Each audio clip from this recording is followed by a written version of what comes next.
One was the medieval on in which Faust wanted more knowledge and sold his soul for it. It ends with him being torn to pieces and his soul screaming in hell. Goethe's Faust was Faust bound for hell after his search for knowledge and one moment's happiness, two things that medieval Christianity hated. At the last moment the angels came in chorus, a man who tries his best, him can we save. And then Bob, of course, does that in German. In other words, a German saw Faust's desperate pursuit of happiness and of knowledge to be good, the opposite of damnable. I'm going to repeat that. In other words, a German saw Faust's desperate pursuit of happiness and of knowledge to be good, the opposite of damnable. The mantra goes with the general attitude of good, of humanness, is the opposite. Its opponents is at best medieval and fundamentally Stone Age. I'll repeat that again. The mantra goes with the general attitude of good, of humanness. Its opponents is at best medieval and fundamentally Stone Age. Race mixing looks ugly and has bad results. There are two things a guilty man loves. As Dave says, the guilty man mantra is sacrifice. It is giving your neighbors and future generations permanent sterility and changelessness. It is evil. Stagnation is guiltless, wordless nonsense. And this is a good one. Sherwood Forest is gone. All the giant forests of medieval England are either gone or are midget versions of their former selves. What saved the forests was coal and oil. If we had not progressed beyond the use of wood for every new industry, every tree would have been sacrificed. This is what happened on Easter Island, what became the Sahara Desert in Central America, and in thousands of other places. In other words, as usual, the guilty people have it dead wrong. The guilt people have it dead wrong. We all took it for granted that a stagnant world destroys itself. As you run out of one resource like wood or oil, you develop new ones. But this is not done by stagnation in a world planned for stagnation by some wordist priest.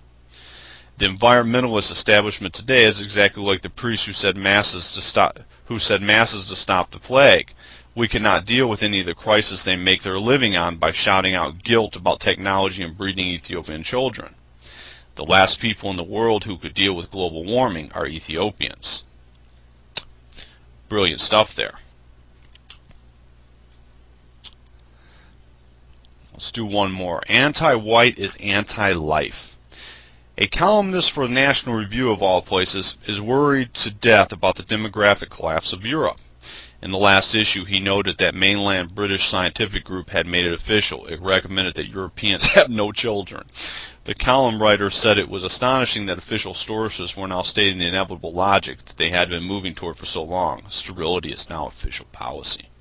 The zero population growth of the 70s, of which Soylent Green was a symptom, is now zero population. Go figure. That specific report pointed out that an Ethiopian child would produce less than 0.5% of the carbon emissions that the first world child would. Third worlders said the report should be left to produce the children. That was, of course, back in the 70s. Like the mantra, this is a matter of something becoming so obvious writers cannot help but write about it. Like the mantra, respectable conservatives, like Johnny McCain, will do anything to dance around the actual basis of these so all too obvious facts, these elephants in the living room. The obvious fact is that in order to remove the white man's consciousness of race, which ruled in the 1930s, social engineering had to declare total war. Total war means incidental destruction.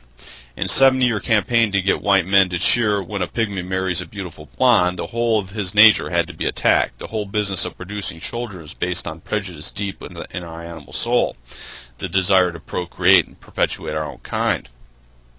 The whole desire to procreate our own kind is now a Hitlerite obsession, not a natural drive. Conservative Catholics loved the attack on his instinct when it said that one should ignore reproducing one's own kind and consider all marriages holy if a pedophile says the right words in a dead language. But you can't attack anything this basic drive without turning off the drive to produce one's own kind, without striking at the basis of life itself. Interesting stuff. Great post. And we will end this environmental talk before I go into I'm going to do a brief episode on our next generation energy and what's on the pipe. It's not coming down the pipeline, it's there already. And I'm going to go into some stuff with this on how most of the stuff will be over in a blink of an eye, and how this coincides, how these groups that behind the scenes agree with me. Yeah, they agree with me on how we should treat things like the bears. Now, this is the last one I'm going to read to you guys, and this is brilliant. Who wrote it? I'll take credit for it. Now, I don't know if I wrote it, but Practical Politics is about taking credit for anything you feel like taking credit for. Whales were saved from extinction because whale oil became obsolete. Whale oil lamps were essential in the old days. It is not the first world, but the third world that destroys its native life forms and dumps pollution into the air. It is Brazil that is destroying its jungles, aka rainforest. Brazil, brown country with an exploding population, can't afford not to.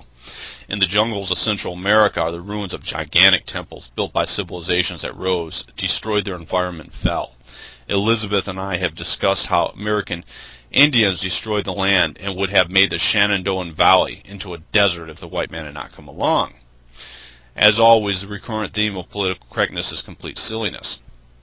They say that nature is being destroyed in the name of progress. Back on planet Earth, it is a stagnant society that uses the same resources until they are no more. If coal had not been developed into coke and other means found to use it, Europe would have been totally deforested. But unlike other societies, Europe developed an increasing need as it grew. It also developed a new means. Capital M-E-A-N-S, means. Coal and brick replaced wood. China is in desperate need for reforestation. The paddy culture developed in India dates back to Roman times. It is not nearly as ancient as legend tells it, but the paddy culture is a recycling culture. China ruined its forest, but it retains the beautiful clean paddies where human dung is the major ingredient of the recycling. At the beginning of the century, books would say, as in medieval Europe, in China you can smell a city 5 miles before you reach it. And if it were not for Europe, they would be that way today. I'm going to repeat that. If it were not for Europe, they would be that way to this day. People who will live in a sty are not likely to be environmentalists. No progress does not destroy nature. Stagnation destroys it. People who will live in a sty are not likely to be environmentalists. No progress does not destroy nature. Stagnation destroys it. And those are all my positions on the environment. And we're going to go back over some stuff as I talk about some interesting technology. Some stuff that I'm going to give you a heads up on. But our type of progress is revolutionary because it is so creative. It is so mind-bending. Most people don't have the imagination, and whites typically take it for granted. Even the environmentalists, they take it for granted. And of course, not all environmentalists are environmentalism. No. Environment started out as people being concerned with cleaner energy and various different types of things. Then it became institutionalized, and they became more interested in their own perpetuation than in their original function, figuring out the truth. And then, of course, it becomes like a religion, environmentalism, a wordism. In other words, white rabbits, when they get around this type of thing, when it becomes religious, when it becomes an ism, let's say, when it becomes what we call a wordism, they are diffusing. They are diffusing their organic white rabbit identity into a synthetic or a non-organic construct, into a what would we call it? Into basically a synthetic construct, an ism. It's not organic anymore. It's a complete. Basically, in short, we never want to diffuse our organic identity, our white rabbit identity, into an abstract concept, and those would be defined by isms, or what I call wordism. What we refer to as wordism. If you hear an ism in a white rabbit, you can expect them to go wild with it eventually. And it's been going on a long, long time. People you know, those Jew rabbits, a lot of times they get blamed for stuff, and sometimes, you know,